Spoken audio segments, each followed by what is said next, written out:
Hey everybody, and welcome to or back to my channel, My Kind of Stuff. And today we are going to be talking about the Improbable Meet Cute Second Chances Amazon Original Stories collection that they put out for February this year. It seems like every February they do a short stories collection by some romance authors, and I try to read them every year. They're generally pretty miss for me, but I still have fun reading them anyway.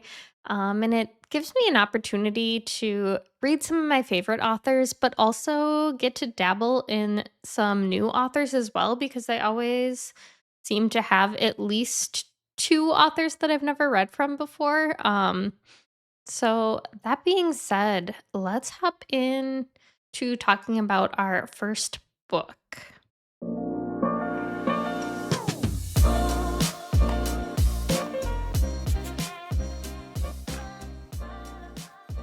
So, the first story that I read in this collection is Accidentally Yours by Christina Lauren. And honestly, I was pleasantly surprised by this one. I ended up giving it 4 stars. Obviously, because this is a short story, it's only 93 pages. You do have to kind of suspend your disbelief a little bit and kind of accept the silly, goofy conveniences of the story for what they are, because obviously in 93 pages, you can't fit a lot of detail into them, right? So in this story, we are following Veronica, who is a marketing consultant, and she accidentally crashes the wrong Zoom meeting, thinking that she is going into this interview. And I don't even know how she ends up in here, but she ends up in this, like, presentation for this other company, and ends up just, like, changing her name in Zoom to just her initials, and just being brutally honest in critiquing their presentation and, like, how awful it is and how much they need, like, someone to market their product, and then just, like, signs off and ghosts them. Uh the CEO of that company, Jude, ends up reaching out to her and is like, "Hey, um, kinda weird you crashed our Zoom meeting. Don't really know how you ended up on here, but I loved your brutal honesty and we really need your help. You made some really valid points. Um, I would love to hire you on as a consultant." Um, so yeah, things kind of progress from there. Veronica's kind of in a rough spot right now because she's between jobs. So, like, she's kind of in a she has nothing to lose sort of mindset. So, she's just kind of demanding all these ridiculous things. And they have a lot of, like, really fun, bantery email exchanges back and forth that were really funny and adorable. And they kind of start turning flirty. And I really liked it. It was really cute and adorable. Now, obviously, like, in a real professional setting, like, you wouldn't talk to your new potential boss in the way that she's talking to her new potential boss, and him being a CEO of a company would never have reached back out to this crazy woman that just, like, bombed their Zoom meeting and, like, wouldn't have agreed to all of her ridiculous demands that she gave when he was offering her a job, and, like, whatever. It is what it is. It was ridiculous, but it was still a lot of fun. I had a lot of fun with this one. Jude, our main character, was such a vibe. I really liked him. And yeah, I can't believe I gave this one a 4 star, because honestly, like, these novellas are so short that, like, if I give any of them more than a 3, like, that's crazy to me. So, yeah, I was super excited. So, I'm going to go read the next one, and then I will check back in with you guys.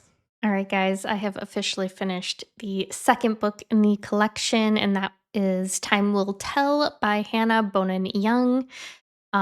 This is my first time reading from this author, so I didn't really know what to expect going in. Unfortunately, this one was a pretty big miss for me. I ended up just giving it 1 star. Um, The ratings for this one on Goodreads are pretty high. So I guess I was expecting a lot more going into it.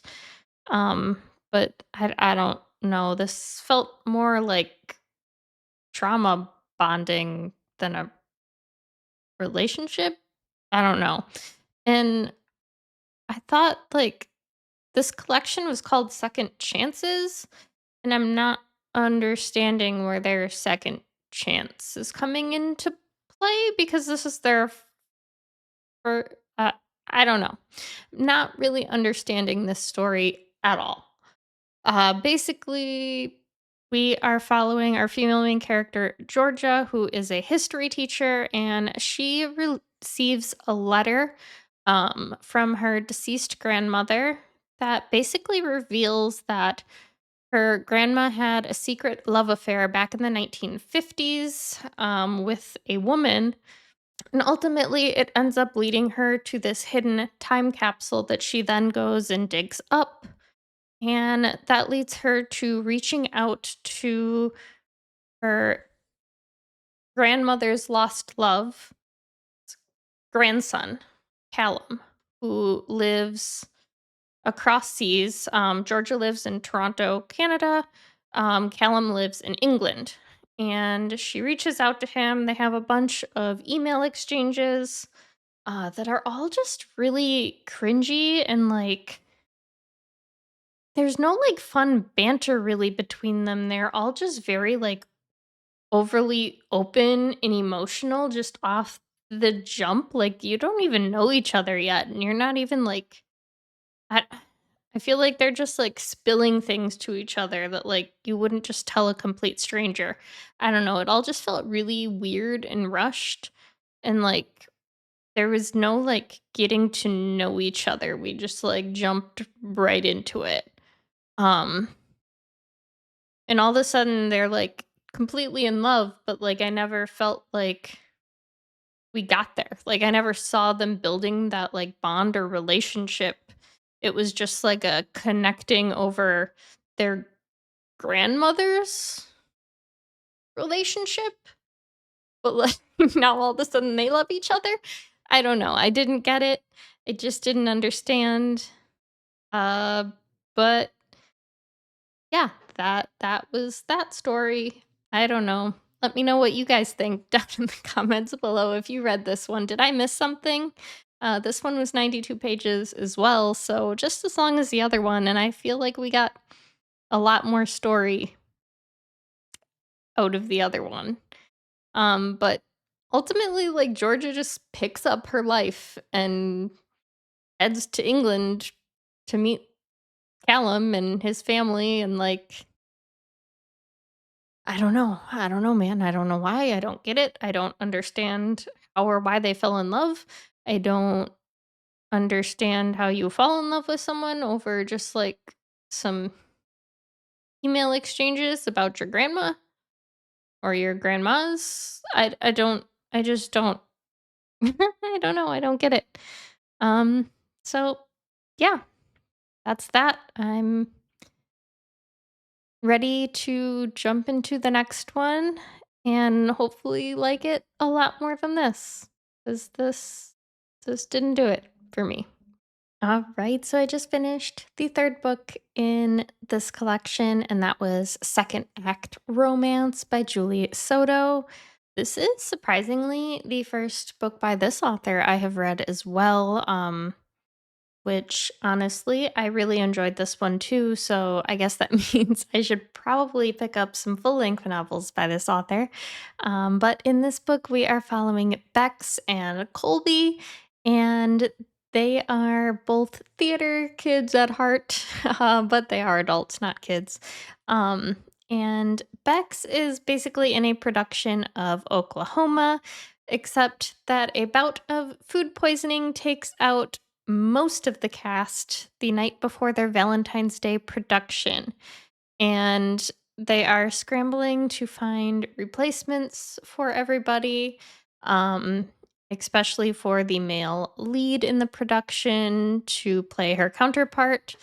And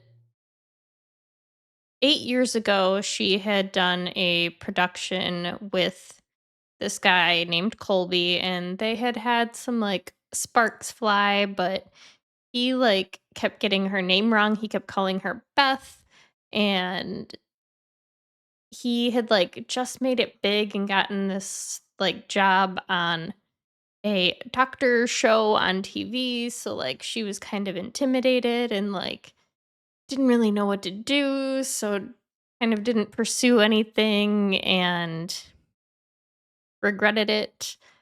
And now all of a sudden he gets called in to play her counterpart for this production of Oklahoma.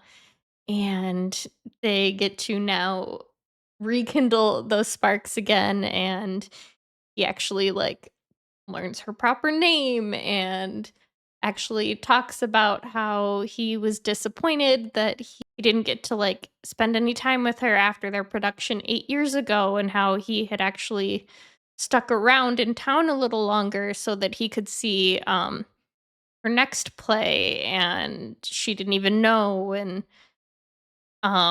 he apologized, for getting her name wrong, but because she wasn't back then known yet really in the theater, she wasn't on the playbill yet because she wasn't a lead role. Um, and I guess for some reason that's an excuse. I don't know. I guess it's also on her for not correcting him when he called her by the wrong name. But like if you were a theater kid, I feel like you would eat this one up if you grew up in theater. I never did like acting for theater, but I always did like chorus and stuff. So I had a lot of fun with this one. I thought it was really cute.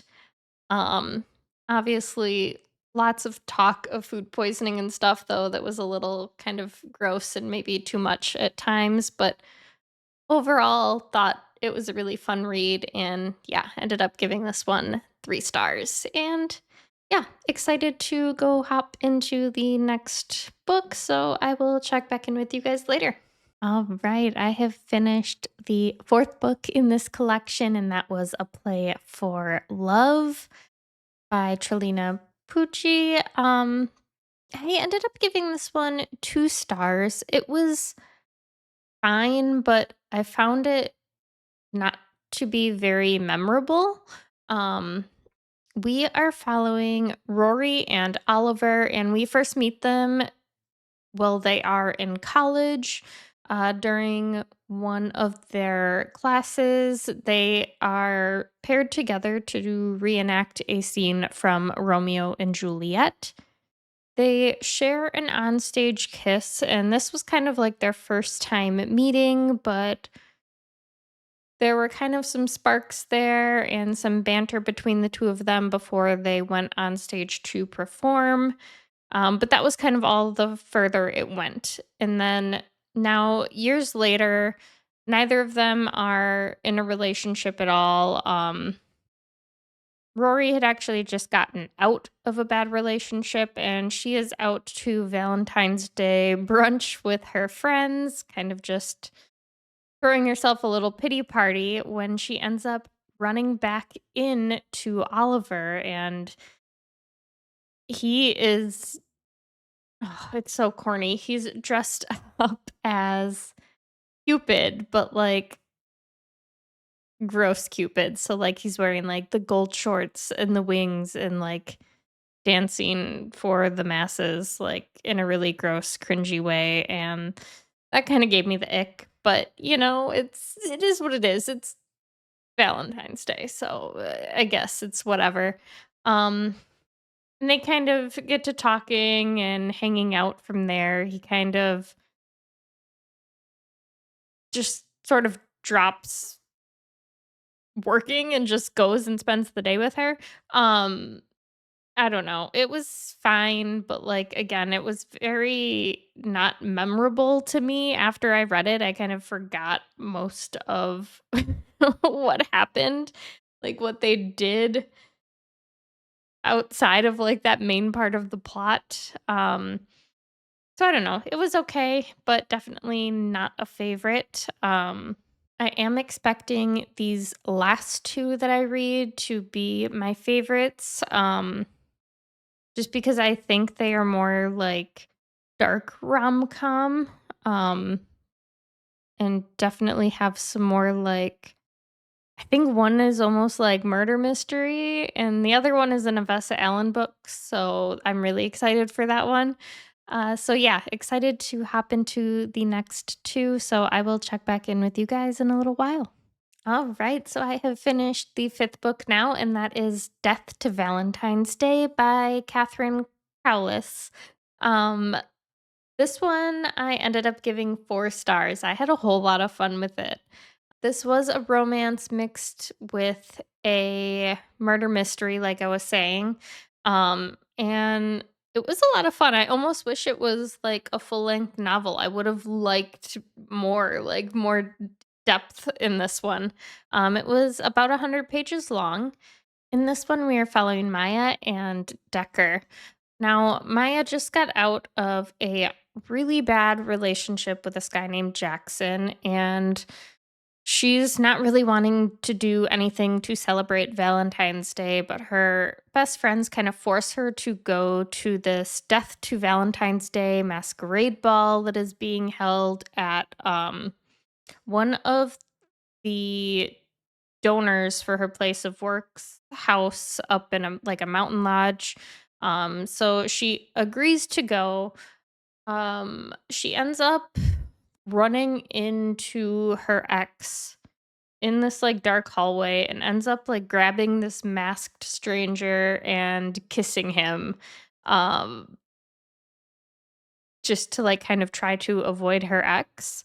Of course, comes to find out that this masked stranger that she kisses ends up being her ex's older brother Decker, who's always kind of been around in her life and been like just this really sweet person to her, always just taking care of her, looking out for her, so it was really fun, like, getting to see them kind of rekindle that and, like, especially now seeing as, like, she's not with the brother anymore because he was, like, just so awful to her, and Decker was just such a amazing person to like step in coming from like this terrible relationship that she was in and now going to Decker where he's like goes out of his way to like show her how she should be treated. It was just so sweet to see.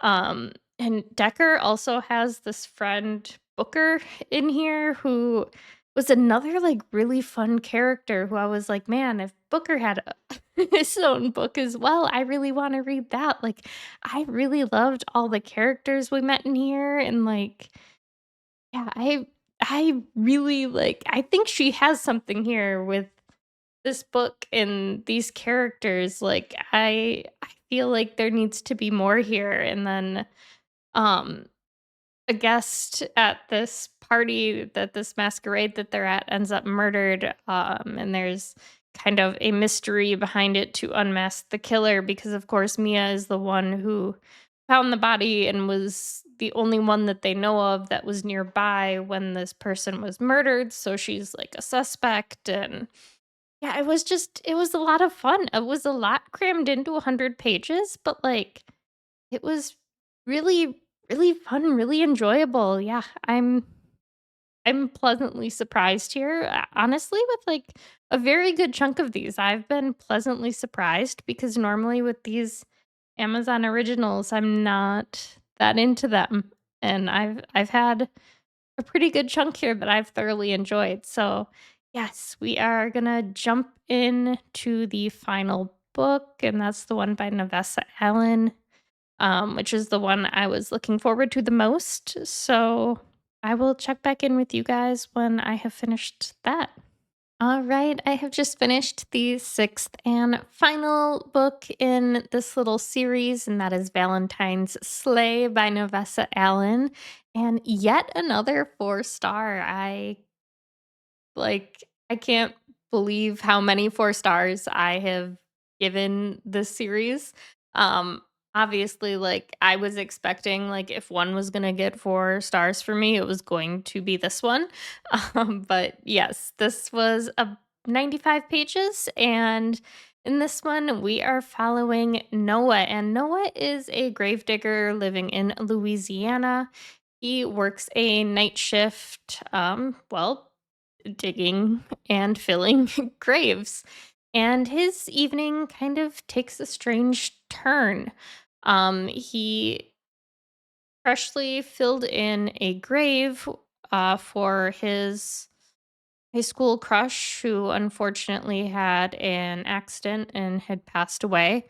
When all of a sudden he starts hearing screaming from her freshly dug grave, which is obviously really weird. So he ends up digging up Emma's grave and finding that she wasn't actually dead. So now Noah has this like very fierce protective instinct to like keep Emma safe from whoever has done this to her while they kind of investigate and figure out what exactly happened, how she possibly got buried alive. Um how this accident came about, like, obviously something really suspicious is going on. So she kind of moves in with him. They enlist Noah's dad for some help as well in investigating, and it's just kind of really cute getting to see them rekindle some old flames from high school, and also kind of working together and building these bonds and relationships. Yeah, it was just so much fun. Again, another one where like I would have loved to see this as a full length novel. I definitely like I would have read it. I would have loved it. So yeah, super super excited that this worked out so well that I had so many here that I loved. So I guess let's just kind of do a quick little recap. So we started out with Accidentally Yours, and I gave that one 4 stars. Then I read Time Will Tell. That one I only gave a 1 star. Then I read Second Act Romance. I gave that one 3 stars. Then we hopped into A Play for Love, which I gave 2 stars. Next up was A Death to Valentine's Day, which I gave 4 stars, and then last but not least, we read Valentine's Slay, which again was 4 stars. So, that's incredible. Like 3 out of the 6 being 4 stars and 1 being a 3 star is not bad, especially because for myself personally, like it takes a lot for me to give a novella more than 3 stars. Like a lot. I typically don't do it. So the fact that we got 3 4 stars here says a lot.